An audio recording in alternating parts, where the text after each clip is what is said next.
Good morning, Bande Matram. Welcome all of you. This morning's discussion will be on region and perception. On this topic, region and perception, we are going from to discuss from aphorisms and from other writings of Sri Aurobindo. Especially, we'll find Sri Aurobindo course in the initially region gives me no basis for the faith for this faith. Sri Aurobindo course. Aphorism number 255. Region gives me no basis for this faith. Thou murmurest, fool. Fool, if it did, faith would not be needed or demanded of thee. So that is a good starting from right now. Sri Aurobindo quotes, "Region gives me no basis for this faith." Sometimes we claim, "Thou murmurest." Sri Aurobindo quotes, you starts from a word that is fool. If it did, reason gives the basis for this truth, faith would not be needed or demanded of thee. So it has got its reason, acceptance, and of course it has got its need. If it did, I'll try to quote it again. Regime gives me no basis for this faith. For this faith, regime gave me no basis. And we murmur normally. Still in the quotes, if it did, regime gives basis for the faith, then faith would not be needed or demanded of thee. So region, so this is it has got its value, and of course you must know the reason. Against you are in the quotes beautifully. The world thinks that it moves by the light of reason. Most of the time we claim, we do, we think. Of course we claim that the world is moving on the light of reason. That's what we do. So the world thinks that it moves by the light of reason, but it is really impelled by the faiths and instincts, not by reason. But most of the time we can find that it moves in the impelled by its faiths and instincts. So naturally, it is that there is a need of faith and instinct for the movement of the world. Not by the light of reason. Reason, it has got its value. It has got its need. It moves. It sometimes helps. Most of the time you can find, but thing is there, it is not alone 100% true. It is the light, by the light of reason the world thinks as if the world moves, but the thing is that it is really impelled by the by its faiths and instincts. Against here in the course, reason adapts itself to the faith. Very good. Reason adapts itself to faith or argues out justification of the instincts. Beautiful. Reason adapts itself to the faith. Reason adapts itself to the faith or argues out a justification of the instincts, but it receives the impulse subconsciously. Receives the impulse subconsciously. Therefore, men think that they are acting rationally. So beautiful thing. I'll tell it. We'll try to go into little bit, go into it. Reason adapts itself to the faith. Faith and instinct that drives the world really, but we think it is as if the world is moving by the light of reason. Reason adapts itself to the faith or argues out that justification of the instincts. These instincts and force we have already quoted. Justification of the instincts, but it receives the impulse subconsciously. Therefore men think that they act rationally. Thing is that like this, the impulsion is of course receives the impulse, subconscious impulse. With the subconscious, with the receptance of receiving the subconscious impulse, men think they act rationally. Again we can find only business of reason. How it works really. The business of reason is to arrange and criticize the perception.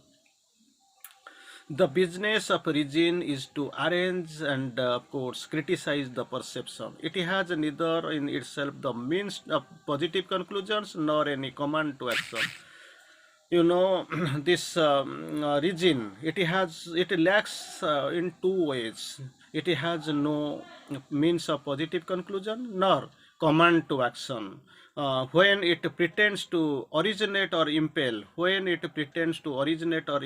it is masking other agencies because it lacks major two factors that are positive conclusion and command to action.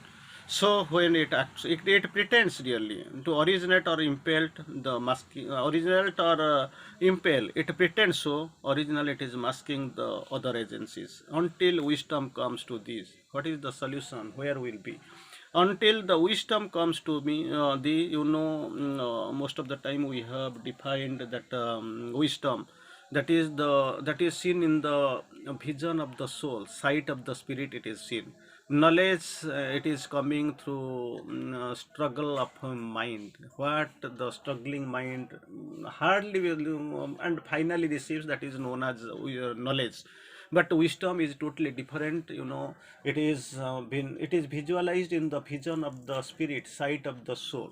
So until wisdom comes to the use reason for its god given purpose, and the faith and instinct for theirs, when you find the true wisdom, then it has got very little value.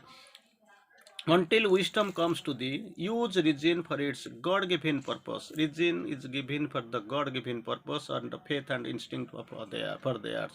Why shouldst thou set thy members to war upon each other? So let the faith, the wisdom come. After once the wisdom is actually approaching you, you are arriving at the point of this thing, wisdom, then a lot of things will change. So it can know the truth. So little bit we are going deep into the reason, then we'll come towards the perfect perception. Sri Aurobindo quotes here on reason, Sri Aurobindo quotes on reason. Reason actually, it has got its own value. Sri Aurobindo goes forward. Reason was the helper and reason is the bar. Most of the times Sri Aurobindo has quoted initially, as we have known, ego was the helper, ego is the bar. Animal was the helper, animal is the bar. Like this, reason was the helper initially, it is the bar, because when wisdom comes, with wisdom, you will simply try to overcome and overtake the reason, because it has got not that original and originating value. So reason was the helper initially, but now it is the bar. Sri Aurobindo again quotes, reason is a sovereign power by which man has become possessed of himself. It is a helper. Reason is a sovereign power, not only ordinary power. Here in the course, reason is a sovereign power by which man has become possessed of himself. With this reason, man has, it is the benefit of man.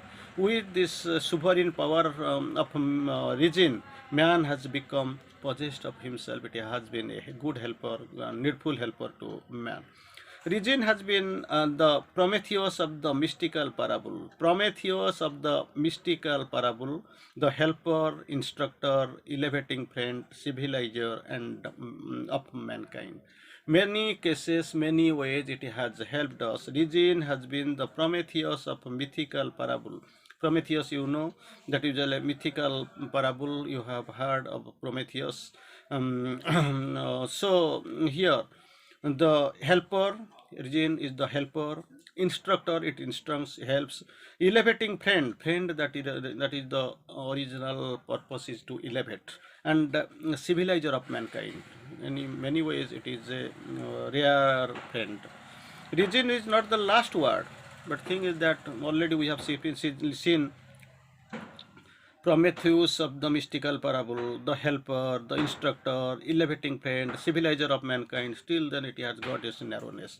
Is not the last word, nor the reasoning animal is the supreme figure of nature. Most of the things, it is the initial only. In many ways, in most of the pathways, everything going to change. So you the supreme figure of the nature. Again we are going, not the supreme figure of nature, because lot of change is going to happen. A transformation is in the processing. So in the process, there is actually evolution is on the way. So this reasoning animal, here in the quotes, reasoning animal, not a reasoning man, here in the quoting. Reasoning animal is not the supreme figure of nature. Reason is not the last word. Again, here in the quotes, the only business of reason is to arrange and criticize the perception. Just now we have quoted, the only business of reason is to arrange and criticize the helper. So it is neither in itself any means of positive conclusion nor any command to action. It lacks in two ways. Reason is an insufficient guide and often turns traitor. Most of the time it turns a traitor because you don't know what really is, where you stand, and you claim and you do and you go into the errors only. Reason is an insufficient guide and often turns the traitor. It is impossible for the limited human reason to judge the way and the purpose of the divine, because it has got its pitfalls, lacuna, narrowness.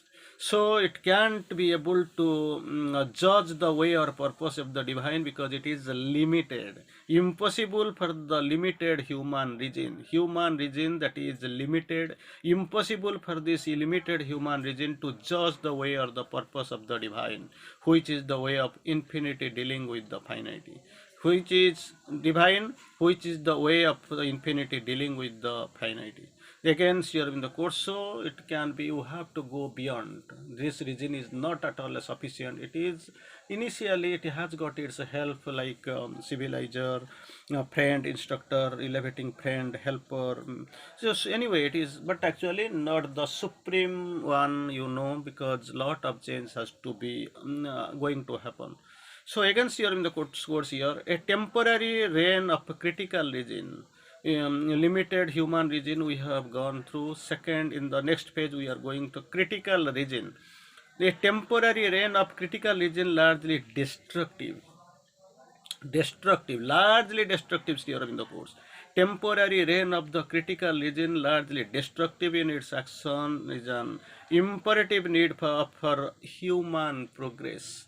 So with this imperative critical region, it is largely destructive in its action as is an imperative need for human progress. Very difficult, there will be a lot of problem and strain in the progress of the humanity. So the integral truth of things is the truth not of reason but of the spirit. Already we have quoted, already we have seen, already we have discussed. It must be seen, things must be seen not in the reasoning mind, not in the mind or in the mental confines, narrowness, but everything has to be analyzed, must be in the vision of the spirit, with the spirit's vision, with the soul sight. It has to be seen and visualized, not with the reasoning mind.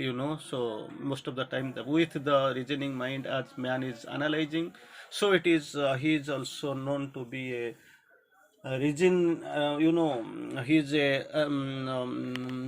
rational being and a regional, animal. Already we have reasoning animal, already we have seen, we have quoted, and of course we have discussed. So again, Sri Aurobindo quotes, until wisdom comes to thee. It is very clear, we have already discussed, we have gone deep inside. So until wisdom comes to thee, use reason as the god-given purposes and the faith and instinct for others. As soon as the very point when the wisdom is coming and covering and surrounding you, the things, the scenario changes. The order, the structure arrived at by the reason is always partial. Order, structure arrived at by the region is always partial, precarious, and temporary, not final, not with its highest good.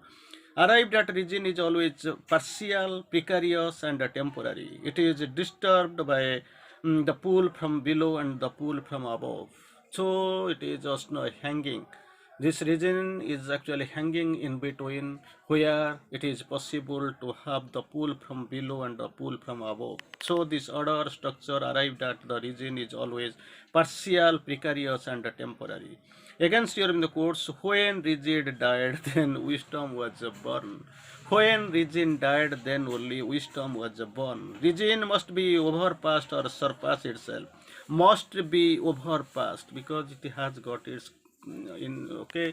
We for the reasoning animal, it is a great thing, great blessings. But actually, once you go beyond, you think beyond, you perceive something beyond. Naturally, it has got its limitation. Once wisdom is born, reason died at that point. Region must be overpassed or surpass itself and become a passage to the divine. Against during the course, region divides, wisdom, marriage contrast in a single harmony. There is division with region divides. But with the wisdom, the contrasts are married in a single harmony. Human reason is a very convenient and accommodating instrument and works only in the circle set by it for the interest, partially and prejudice. Very interesting. Same thing, only within limits and all. So again, we are going to know something regarding the perception. Perception. Most of the time we see in the concluding session, we'll find perceive always and act in the light of thy increasing perception, but not with the reasoning brain only. After this one, have perception, move by your perception, act by the light of your increasing perception, and perceive always perceive and act in the light of the increasing perception, but not with the reasoning brain only. Against your in the quotes in these aphorisms, finally we can find perceive always and act in the light of increasing perception, but not with those reasoning mind only. Then the next page here in the course, God speaks to the heart when the brain can't understand it. We are understanding the things with the help of our brains. Here in the course, God speaks to the heart when brain it cannot understand it. Brain, with the brain normally we try to analyze, try to cover up, and try to understand. But when the understanding of brain is ceased, then actually God speaks to the heart. So again, it is command. When thou hast the command, care only to fulfill it. The rest, the God's will and arrangement of the man call chance and luck and fortune. When you have got the command, try to fulfill it. The rest is God's will and arrangement. That rest He will do. When men call which men call chance and luck and fortune, everything is the divine will, and He will work definitely inside you. If the heart tell thee thus and by such means and at such time it will happen, believe it not or not, not with the mind, not with the reason, not with the knowledge. Think with the heart. But if it gives the purity and wideness of God's command, hearken to it. Great thing, great things. Anyway, this discussion is definitely interesting. There is no doubt of it. Here we have to make a pause. Bande Matram.